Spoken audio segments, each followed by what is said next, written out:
एक धूप से सराबोर घास के मैदान में मां सुअर परसी, पिप्पा और पीटर के सामने खड़ी है। हवा जंगली फूलों और भिन भिनाती मधुमक्खियों से भरी हुई है। यह समय है कि तुम अपने घर बनाओ और दुनिया में अपना रास्ता बनाओ, मां सुअर घोषणा करती है, उसकी आवाज कोमल संकल्प से भरी हुई। सुअर के बच्चे अपनी मां की ओर देखते हैं।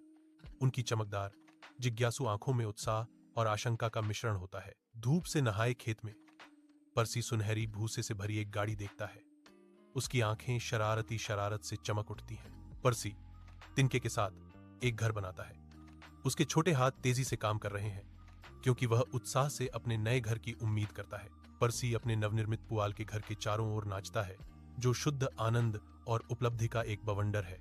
ईंट के घर के बाहर बड़ा बुरा भेड़िया आगे बढ़ता है। उसकी छाया बड़ी दिखती है। वह दरवाजे पर मुक्का मारता है। उसकी गूंजती हुई आवाज गूंजती है, छोटे सुअरों, मुझे अंदर आने दो। अंदर से डरी हुई आवाजों का एक कोरस जवाब देता है, नहीं नहीं। भेड़िया गुर्राया, तो मैं फुफकारूंगा और मैं फुफकारूंगा और मैं तुम्हारा घर उड़ा दूंगा। और उसने किया। परसी चीखा, और जितनी तेजी से उसके छोटे पैर उसे ले जा सकते थे, पिप्पा के लकड़ियों के घर की ओर भागा।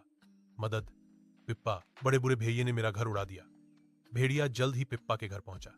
छोटे सुअर, मुझे अंदर आने दो, उसने दहाड़ लगाई।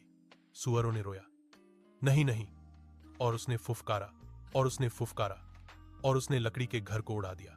परसी और पिप्पा डर से चीखे, और जितनी तेजी से उनके छोटे खुर उन्हें ले जा सकते थे।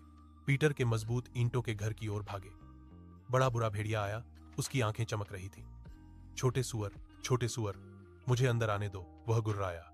नहीं नहीं, तीनों सुअरों ने चिल्लाया। वह हाँफता रहा और हाँफता रहा और वह हाँफता रहा और हाँफता रहा, लेकिन ईंट का घर मजबूती से खड़ा रहा।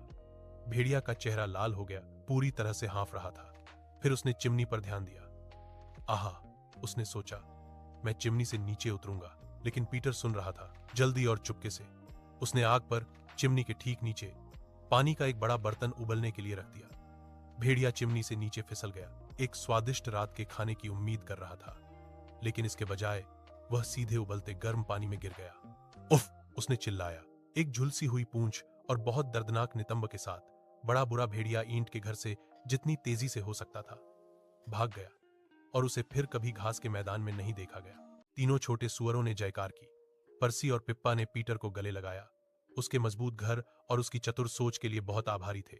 उस दिन से वे सभी पीटर के मजबूत ईंट के घर में खुशी और सुरक्षित रूप से रहने लगे, कड़ी मेहनत, योजना बनाने और कभी हार न मानने के मूल्य को समझते हुए।